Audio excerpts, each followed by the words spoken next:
Having looked through the resources that Max Maths primary series have for the addition of three-digit numbers using regrouping and column method, we can start to summarize our lesson now. Firstly, the student book. The student book is right in front of us. It allows us to start lessons using an anchor task and focus on the CPA approach. Clearly, the book cannot have a concrete element as such, so we have the pictorial resources in front of you, which allows teachers to think about what I need for my lessons. Oh, it shows deans here. So what should I get ready? I should get the deans ready for this lesson. And I should distribute the deans so that they can solve this question by themselves. My class can then start to understand the process physically of addition with hundreds, tens, and ones. This then allows them to think about the next stage, which is to formalize that learning and look at the steps in column addition. Can you see what happens here? Why do we have a 2 here? Did that happen when we added the two numbers using concrete materials? Oh, I can see why there's a 2, because the ones make another 10, and I'm left with 2 ones left. So therefore, that's why I've got a 2. What's this 1? And is that really a 1, class? Are you sure that's a 1? Let's have a look. Where's the 1 here in this tens column? There isn't a 1. There's 1 extra 10. Oh, so what does that 1 mean? It means an extra 10. These are really important parts of a lesson that we have to make sure our children understand. And one really useful way to do that is by using the TPK, the teacher's resource, the digital resource that we have on the screen right now, because then we can go back and forth. As mentioned earlier, research suggests that children don't only learn by doing, but they also learn from reflection, reflecting on what they've done. So they might have used concrete materials, but what we need now is for them to reflect using the pictorial and abstract methods so that they reflect on what they did using concrete to formally understand this process. We had a teacher's guide that talks us through these steps and gives us hints of differentiation. How am I going to differentiate this question? Say if some of my children are really fast, they get the question really quickly. How am I going to push them so that they are not going off task, they're focused in the lesson? What would I do? Well, something that's quite easy to do is to realize that, okay, let's see what answer you have for this question. You have 232 for this question. Great, you've done it right.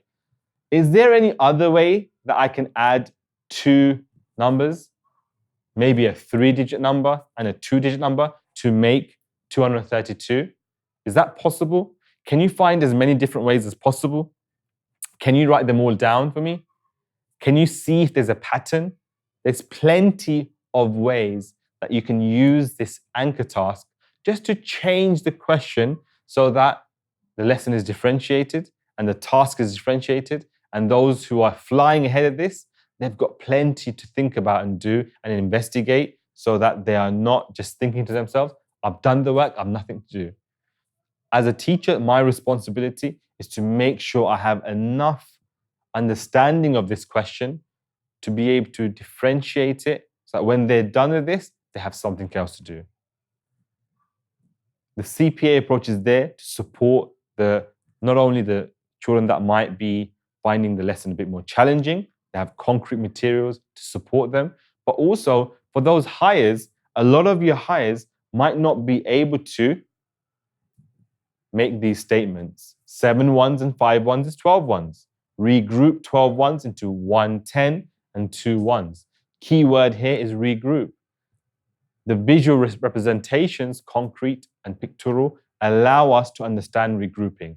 Whereas if we just showed them this and this, a lot of our children and quite a few of our teachers may not have understood what's happened here, but they know how to do this. Assessment. How do we assess our children in this? Firstly, you have formative assessment, where in class you're asking the questions. How can we solve this question? Can you show me using concrete materials? Can you come up on the board and maybe you have the deans? Can you stick the deans on the board to show me how you solve this? Can you describe the process that you'd go through here?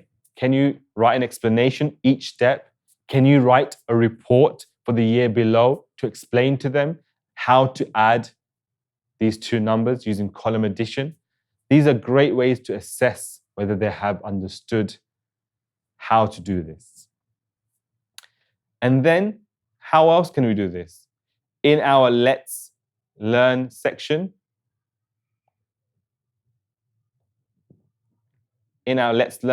here, what we could do, we can ask them, let's try it. We can ask them to solve this.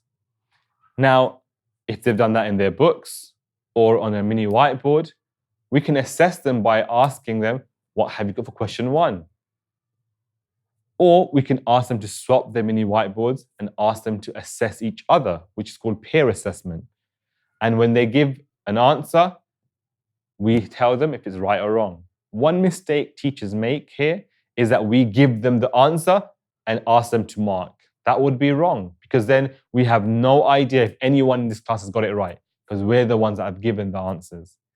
But if the class give you the answer, then you know at least that one person has got it right, and then we can go to another person for a second question, and a third and fourth. If we want to break it up and say, how many 10s do you have here in this question altogether? How many 1s do you have here? Then we can see individually as well, for individual columns, whether they have correctly answered this question.